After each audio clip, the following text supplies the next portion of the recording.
What is up, everybody? It is college football predictions week 6 of 2023, and we are halfway through college football already. Yeah, it happens that quickly. Hard to believe, that we're already at the halfway point. So we went ahead and September gave us that extra day, to correct, to keep no sevens alive, and hopefully have a winning September, which we did. We went 4-2 last week. Our record, you can't really see it, but right there, our record is 15 wins and 14 losses. So not too bad considering that we started out 2-6 on week 1, and we've been pretty much trending up since then. So, like that old song, started from the bottom and now we're here. So, yeah, that's where we're going. So, hopefully, fingers crossed. October's usually been pretty good to us. Knock on the craps table. And so, week 4 notes LSU, no defense. They're eliminated from the playoffs. The only thing they can do now is just play spoiler. Really disappointed. I mean, they broke all sorts of records for defense, and not the good records, really bad records. So my Tigers go down in a ball of flames. So they are completely done. Now they can just hope for a good bowl season and go from there. So Brian Kelly is saying that he's basically trying to get his program established, and that he's still dealing with a lot of Ogeron players, and that he's still dealing with a lot of transfer portal players. But he said he really hasn't had his team yet, and that he needs about another year. Well, I don't know how they did things in Notre Dame or wherever else he came from, but here in the SEC, 3 years, and if you don't prove your medal, they're going to be looking to replace you. So I know his seat is starting to get a little warm right now, being in his second year. The honeymoon's officially over for him, because just like Florida and every other SEC team, we expect results and we expect championships, especially at LSU. It's what we really expect. We won the first month. Now, we already talked about that. Halfway through, we talked about that. So the battle of the unbeatens. Okay, so I went ahead and I picked a couple of teams on the unbeatens. Normally, I like to kind of stay away from the big hype games in the past. Lately, I've been seeming to do more about them, because that's what you guys prefer, is not the under the radar games, but more the hype games and what you guys like to tune in for. So that's what I've been kind of focusing on this year. So let's go ahead and talk about those. The two that I picked are Oklahoma versus Texas and Kentucky at Georgia, and that's the first on the board. So let me go ahead and adjust that, and let's break it down. Okay, so right off the bat, we have Oklahoma is plus 6.5 versus Texas, and the red rival, River something, Red River Rival. Yeah, that's what I think it is, Red River Rival. I know you guys are going to tear me up in the comments, but I think that's how it goes, the Red River shootout every year. They have it down in Arlington and in Dallas, right outside of Fort Worth. They have the big old Texas State Fair. It's a pretty cool event if you ever guys want to go out there and check out the Texas State Fair and the game. They always say, I haven't yet to go to that game personally, but everybody I talk to really recommends that I should go see it, as much as I love college football. Oklahoma is coming in with a really good offense. Their defense is kind of iffy a little bit, but they're really putting on the points in Oklahoma. They're red hot. Last year, if you remember this game, they lost, I think it was 49-0, if I remember that correctly, to Texas. Texas they went ahead, they beat Alabama at Alabama, they beat Baylor. We've been kind of following them throughout the first couple of weeks of the season. Texas is looking really strong. I know they had that struggle against Wyoming right after the Alabama game, before the Baylor game, and That seems like it was more of a letdown. Like they just had all their emotions in check. That they're just super pumped up for beating Alabama in Alabama. But overall, who do I like for this game? I think Texas is going to be the clear winner. Oklahoma just hasn't had that really dominant win yet. Really haven't been battle tested yet for this season. And if you remember, Oklahoma played Nebraska, and Nebraska didn't have an offense, and Nebraska's defense kept Nebraska offense into that game and kept the whole entire football team into that game. So what I'm thinking, and this is where No 7's logic comes in, what I'm thinking is that because Texas does have a defense, just like Nebraska did, Texas also has an offense, unlike Nebraska did. You know, they can score points and they can put points up on the board quickly. And we've seen that against good defensive teams. I'm not saying Baylor's an all-star defense, but Dave Aranda is a really good defensive-minded coach. And I really do believe that that Texas overall is going to win this game. I really like the point spread at plus 6.5 because I think Texas is probably going to win this probably around 10 to 14 points. I think it's definitely going to be a lot closer than it was last year. I don't think it's going to be a blowout of 49-0. I really don't. But I for the safe side, because I don't know what Oklahoma is capable of. You know, they're kind of holding their cards close to the vest. Like they haven't let us know exactly what they're doing. So to be on the safe side, I'm not going to take points in this. I'm going to go just on a pure money line bet, and I'm just going to go ahead and pick Texas, and we're going to go ahead and lock it in and go from there. And the thing too about it is it's an 11 a.m. kickoff, but I forgot where I was going to go with this important note I was going to make. But it doesn't matter. Anyway, we're picking Texas money line, and we're going from there. That's so Texas is going to remain unbeaten. Oklahoma is not. And let's move on to the next game, because obviously whatever I was going to say was not important. All right, so next up is Kentucky at Georgia. And this is another unbeaten. This is for the SEC East, who's going to win the SEC East, you know, or at least put them not win, but who's going to put them in first place, pretty much. Now, what's interesting is that when you look at this game, Kentucky at Georgia, and Georgia's favored minus 14.5, and this is a 6 p.m. Central Standard kickoff game, is that your immediate thoughts are to put Georgia in and go ahead. Oh yeah, they're going to cover that 14.5 with no problem. And that's what I thought too, until I started looking at the Kentucky team, because I really haven't been following Kentucky this season. If you look at what Kentucky has done, they are built just like Georgia on a smaller micro scale. They are very, very close with their offense, their defense, and everything they're doing to attack and to win football games.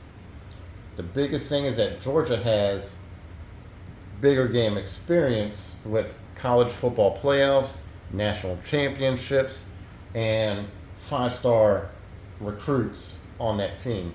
Kentucky's getting there, they're just not there yet. Can Kentucky cover this minus 14.5 or cover or take the plus 14.5 and hold that?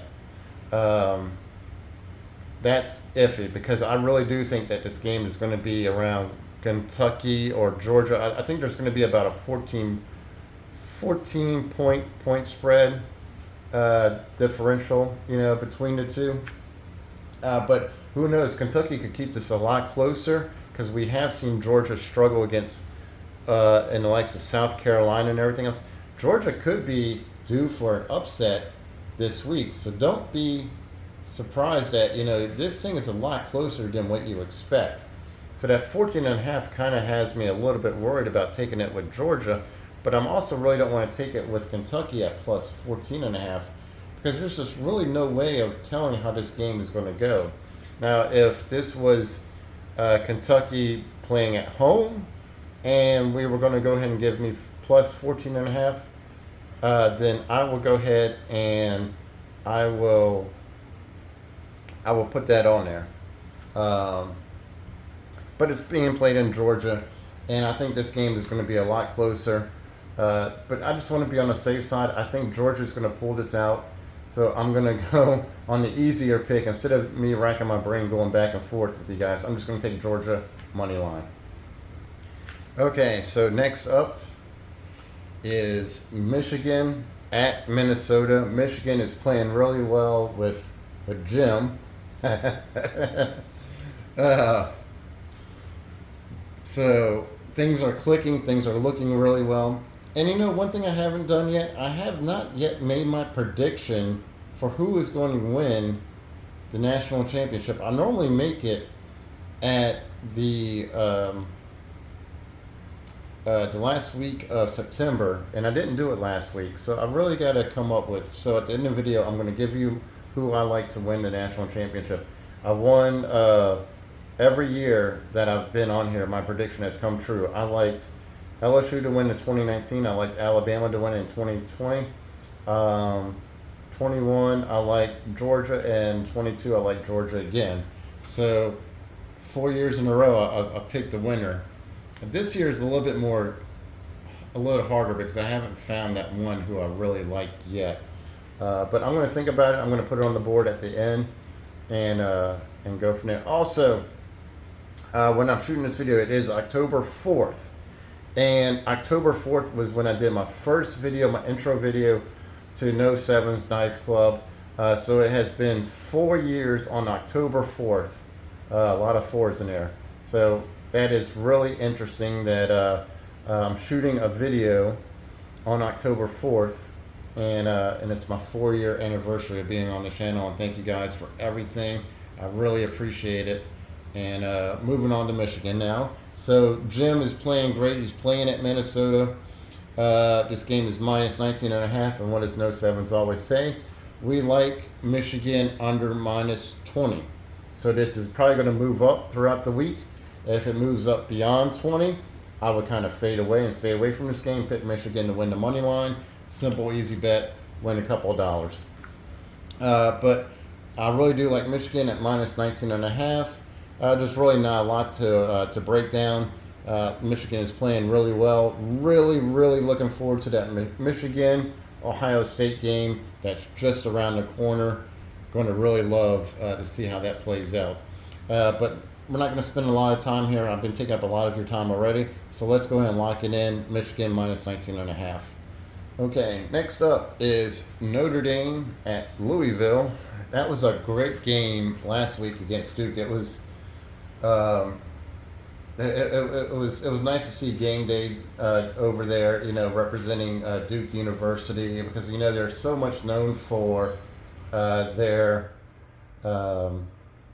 basketball team and everything else. So it's nice to see that their football team is getting some love on the national spotlight and all that. There's really not a lot to break down for this one either. Notre Dame is just going to keep on rolling. I just think that they're a better team than Louisville. Louisville can always be a surprise, but for minus 6.5 being under a touchdown, I really like those odds. And we're not going to spend a lot of time. We're just going to go ahead and just lock it in. Notre Dame minus 6.5 and move on and talk about the next game. Okay, so Oregon State at Cal. If you remember, Oregon State went up to Washington State and they had that massive shootout, and it was such a close game. Cal went up to Washington and lost that game. Washington is playing a great game so far. I just really do believe, this is a pack after dark. This is 9 p.m., but I really do believe that Cal is still trying to find out who they really are. They do have pockets of greatness and they have pockets of sadness. If you ever look at that team late at night when they play their football games, and the thing about it is that if Washington wanted to, they could have kept their foot on that gas pedal and really ramped up that score and just blown them away. Oregon State is comparable to Washington like that. That's the reason why I'm making this comparison. Their offense is very similar to Washington's, and the way DJ is playing quarterback over there, there's a lot of great things going on in Oregon State. It kind of reminds me of the old Steve Spurrier fun and gun offense down in Florida. Cal just doesn't have the defense to keep up with Oregon State. I really do like the point spread at -9.5 because I would figure that this game would be closer to -13 or -14 would be the point spread for Oregon State.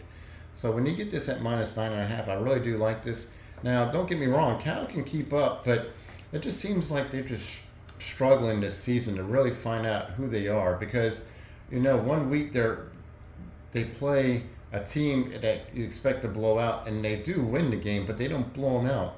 And then the game where you expect them to lose, like when they played Washington, you knew they were going to get the doors blown off them, but they kept that game pretty close as far as the point spread, not as far as the game, but as far as their point spread was. It wasn't until the last touchdown thrown at the very end of the game that they were able to cover that spread and to keep their positive points with them. But I think this is -9.5 is a mistake. I think Oregon State is going to keep on rolling. I think they have a lot of great momentum behind them. I think Cal is going to kind of struggle with this game a little bit. It is being played in Cal, but I just think Oregon State is just riding that momentum. I think they're going to keep on finding their who they are on offense and keep on running that pretty much the new fun and gun offense that they're doing. And I think Cal is going to kind of find out who they really are in this game. And look, don't be surprised for an upset. Anything's possible, but I think Oregon State's going to easily cover it at -9.5. So let's go ahead and lock in Oregon State -9.5 because that's I just think the way DJ is going, I think he's a lot happier on the West Coast and everything else over there than he was over at Clemson. I did not do a parlay pick this week, and like I said, to go over the recap, we have Texas money line, Georgia money line, Michigan -19.5, Notre Dame -6.5. These are all for the games, not the parlay, and Oregon State -9.5. So it's 5 games this week. Hopefully we start off October very strong and we can continue on. And guys, I think I took up enough of your time. We're already into 22 minutes of this. So leave any questions or comments below of who you like, don't like. And guys, always good luck at sports betting. Make sure you bet responsible. I get some emails sometimes that they're like, man, no sevens, I need a guaranteed pick, or my kids and my wife are going to end up hungry. You know what I respond back? Don't bet. Keep the money and buy something for your family. Don't make this into a priority where you're in dire need of, you need somebody else's opinion to help you pay your bills or something like that. Make sure you bet responsible, and that's what this whole entire channel is. I want you to be responsible for your own money and well-being. I don't want you to feel pressured to do something and you're banking on something else to make you successful when you can control your own destiny. And that's what I really want you guys to be careful of. But guys, I'm so glad I was able to do a video for you on my anniversary of the 4 years on October 4th. It's very wild and very magical 4 years it's been with you guys. So I appreciate all your love and support. And no sevens is going to catch you on week 7. And good luck with your picks, and have a great first weekend of October.